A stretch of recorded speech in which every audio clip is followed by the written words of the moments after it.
All right, so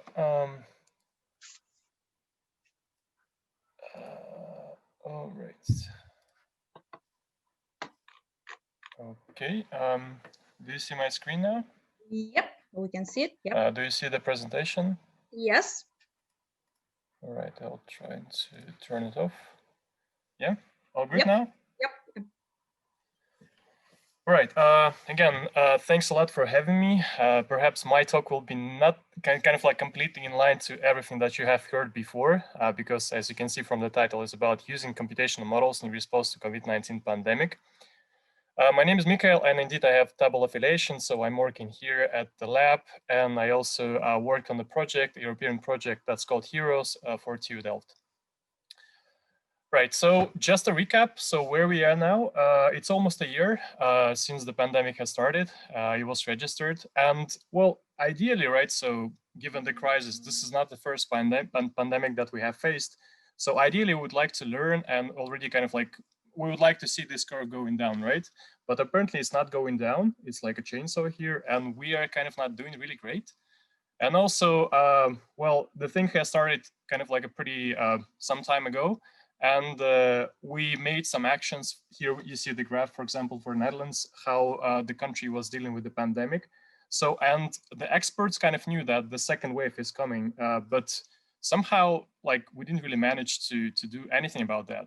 So as you can see, somewhere around October, the actually September, where people get back from holidays from different places, when they start to interact pretty much more than before, the curve started to go up.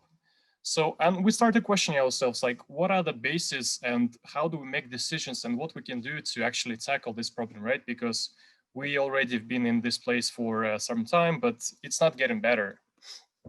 So, and well, let's try to sketch some approaches that are there for the policymaking, so to say. So, of course, this is oversimplification, but so we have a top-down approach when the national government decides what to close. For example, like let's close the schools, let's close universities. This is responsibility of national government in the Netherlands. You have bottom-up approach. For example, in Canada, you have provincial government. Well, they are responsible for healthcare, and they are thinking about, all right, so like in this specific the province that we are now, so we'll do like closures, some sort of closures. And we have mixed approach in Russia. So when you have a national government who is saying something like, all right, so you need to perhaps follow social distancing and do certain things, but you also have a central government that is saying that you need to do something a bit different. Well, and of course, the reality is a bit more complicated than that. So we have multiple actors involved in the decision making, and it's really kind of like a complex process when you don't really know who's responsible, who is doing what, and yeah, probably this is one of the reasons why infections are still go up. So, and how do we make the policies? Well, this is more about approach and what is the base for the policy making. So we have some countries who have some experience in dealing with the pandemic before, for example, China and South Korea. So they have also a very, how to say, very nice and useful culture of wearing the masks. So this is one of the pillars of their actions. You also have expert opinions. You have WHO who providing the recommendations, what you need to do. You have organized within different countries national emergency groups, and you have healthcare experts who are saying what needs to be done. And the final part is using the computational models. So in the Netherlands, you have the national agency called RIVM. They build some models, computational models that they're using to understand how the pandemic evolves.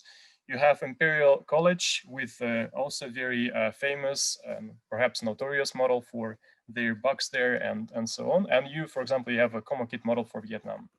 So, and what is computational model actually? Computational model is a mathematical model in computational science that requires extensive computational resources to study the behavior of a complex system by computer simulation.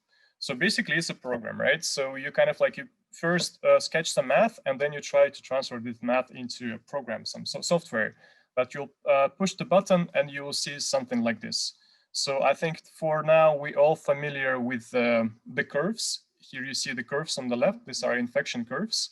And of course, we all know that the pandemic is the thing that is kind of like very unequally distributed over the space. And you see that some infections are developing elsewhere here.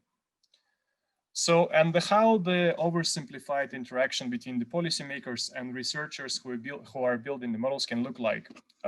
You have two actors here, right? So this is oversimplified graph. Policymaker and researcher.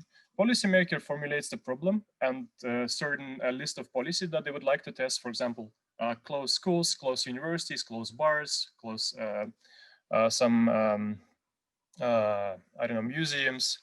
And researcher starts to build a model. All right, so we have certain set of tools, and let's try to really come up with something that is very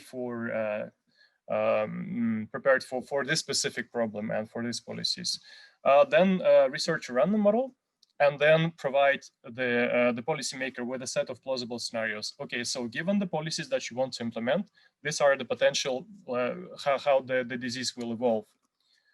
And the next part that is pretty complicated, right? So since the policymaker is provided with a set of plausible scenarios, but he needs to make a policy decision, right?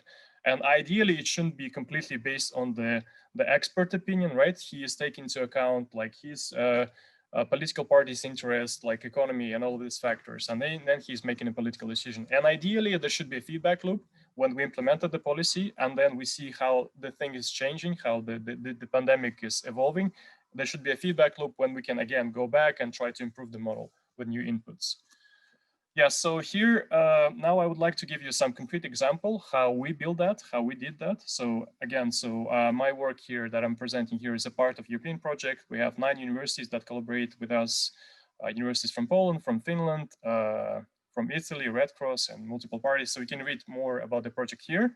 So all of the reports that we already kind of prepared also stored there. And behind this work, we have a group of people who actually work hard on that. So that's myself here, somewhere in the middle, and some research assistants, professors from TU Delft.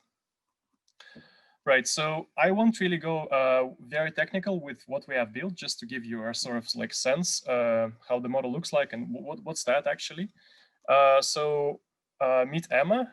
Emma is kind of like a prototypical agent in our model. So, and here what we know about her.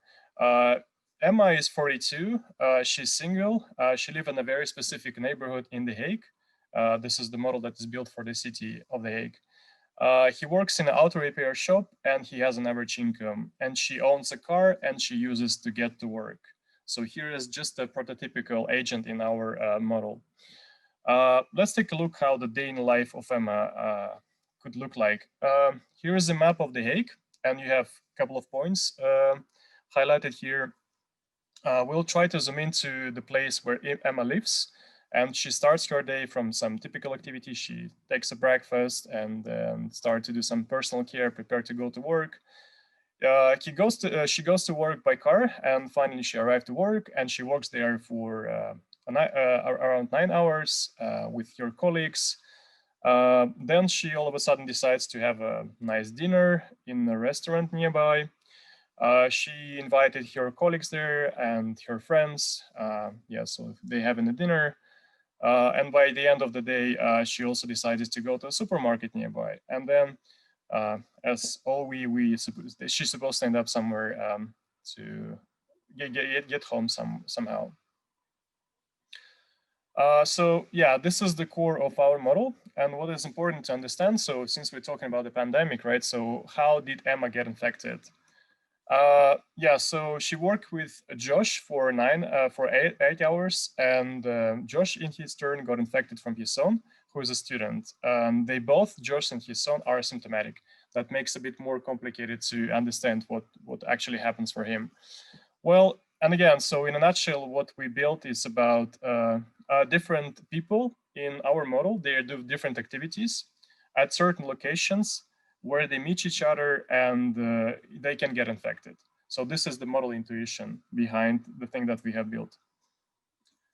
And so just again, to give you a sort of like a sense of how the model could be useful for policymakers and what is the outcome, so to say.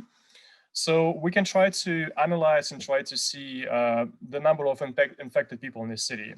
So, well, we all scientists, we really like to plot graphs here. And here we have some sort of good graph. When you have on the x-axis, you have a time. So from March till June. And on the y-axis, you have a number of infected people in the city. So, and you can see that we have 3 colors here. So you have orange color, blue color, and green color. Here, those colors represent different policies that policymaker kind of ask us to take a look at and to test. And the orange one is what will happen to the number of infected people if you won't do anything, just like, okay, no closures, no limits on anything, just continue run the city as usual. Then we try to also study soft lockdown. As you can see here, we try to close educational institutions, bars, and entertainment facilities. So that's supposed to be interesting for us. So to understand whether or not the closure of educational institutions actually adds any difference. Finally, we have a hard lockdown here when you close everything besides emergency services, supermarkets, and pharmacies. Well, as you can see from these graphs, the graphs are actually a combination of scenarios, but don't really think about it that much. So just let's focus on the lines themselves. So we have a blue line, we have a green line, and we have orange line, right? So as you remember, we have blue is a closure of educational institutions, and orange is do nothing. So there is no such a big difference here. So well, if we will close only educational institution, bars, and entertainment, so it's almost similar to do nothing policy. So basically, there is no point in doing that. On the contrary, so if you do a hard lockdown and if you will left only emergency services, supermarkets, pharmacy open, the disease goes down. So basically, the conclusion from that is that soft measures may not work, and the number of social interactions happening in the places that are open, specifically supermarkets and pharmacies, are still too high, and it can kind of like make the pandemic continue to run as it was before. Yeah, and something pretty interesting from our model about the supermarkets. So again, the graph, x-axis time, y-axis number of people infected, and these are the infections that happen at supermarket. So if you do a hard lockdown and if you close everything, as I said before, yes, but if you leave only the supermarkets open, so the number of infections in supermarkets is kind of like very, very high, because basically this is the only one place where people meet. And yeah, so you also see the spikes here, and this is the typical visiting time of people around 5 o'clock. Yes, and it's really different from do nothing policy, because if you don't close anything, so people will get infected elsewhere, not only at supermarkets, right? So basically, so the conclusion from that graph, from that, so that we need to really prevent the crowding and manage the number of people that are visiting supermarkets. Well, to conclude, here's a famous quote from George Box that we build a model, but we kind of like always keep in mind that all models are wrong, but some of them are useful. So this is just a tool to understand the reality, so to say. This is a useful instrument for sure, because it's better to have a certain sense how different actions, different policies can affect the reality. But again, so I wanted to stress the fact that, well, the models are provide you with a sort of like insight, what could be, but the decisions are given to politicians, and it's always a political decision, right? So politicians are driven by interests of many, many parties. It's much harder just to give some numbers and just argue, okay, this is what could happen. Yes, and finally, so I want to also stress the fact that in our case, we do not predict. So you perhaps often hear from elsewhere that, all right, so our predictions shows us that the infections will go down somewhere in March. So like in this project, we strongly kind of like advise against that. So we're not predicting, we're just like exploring what could happen. So, and the difference is that like, there is absolutely no way to predict when the phenomenon that you try to study is so complex. If we could predict, we're just doing that, and we won't have such a extreme curve like going up every day with the breaking records. Yeah, thanks a lot again for having me. That's it.